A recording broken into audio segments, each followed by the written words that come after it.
ચોરમોરી એટલે કે હાલારનું હલ્દી ઘાટી.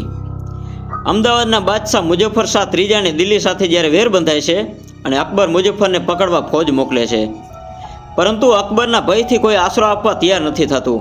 ત્યારે કુંડલાના કાઠી દરબાર લોમા ખુમાણ છે એ થોડા સમય માટે એમને આશરો આપે છે, પરંતુ સમદર જેવડી ફોજ સામે ભરી પીવું એ જોઈને મુઝફ્ફરને નવાનગર મોકલી આપે છે.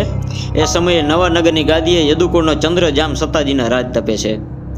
આશરા ધર્મ અને સાત્રવટની રીત પાડવા જામ સત્તાજી આશરો આપે છે. આ ખબર જ્યારે અકબરને પડતા અજીજ કોકાને સૈન્ય સાથે મોકલે છે. બંને બાજુ યુદ્ધની તૈયારીઓ થાય છે. એ વખતે હાલાર અને બારાડી પંથકમાં ચારણો છે એ યુદ્ધમાં જામની મદદ માટે મહાત્મા ઈસરદાસજી બારડના પુત્ર ગોપાલદાસ બારડની આગેવાનીમાં આવે છે. પણ કેવી રીતે કે અજીજ કોકો આવ્યો લાખાઈ લશ્કર લાણ, તેથી કર લઈને કિરપાણ તે રણ મચાવ્યું રોહડિયા. 2000 જેટલા ચારણો છે એ યુદ્ધ મેદાનમાં આવે છે. અને એ વખતે ચારણ પરબતજી વરસડા છે એ મુગલ સૈન્યમાં હાકલ કરીને કીધું કે યુદ્ધ શરૂ થાય એમાં કોણ કોને મારે એ કોણ જોવાનું છે, પણ જો તમારામાંથી કોઈ ભડ હોય તો એકવાર સામસામે આવી અને લડી લ્યો. અજીજ કોકો પોતાના 2 એકાઓ છે એમને મોકલે છે, અને આ બાજુ પરબતજી વરસડાએ એવી વીરતાથી યુદ્ધ કર્યું કે થોડી જ ક્ષણોમાં બંને એકાઓને વેતરી નાખ્યા. આ જોઈ અને અજીજ કોકાએ કહ્યું કે જેની પાસે સ્વામી ભક્ત ચારણો છે એને જીતવું કઠણ છે. માવદાનજી રત્નોએ યદુવંશ પ્રકાશમાં સુવર્ણ અક્ષરે લખ્યું છે.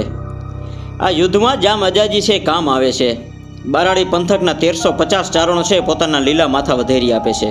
જોવાની વાત એ છે કે આ ચારણો કોઈ સૈનિક કે પગારદાર નહોતા, પણ યદુવંશી જાડેજાઓ સાથે પોતાનો જૂનો નાતો હતો, તેથી હર યુદ્ધમાં હાજર રહેતા હતા. આ ભૂચરમોરીનું યુદ્ધ છે એ શ્રાવણ વદ સાતમના રોજ આ યુદ્ધ ખેલાયેલું હતું, જેથી 250 વર્ષ સુધી હાલારની જનતાએ સાતમ નહોતી ઉજવી.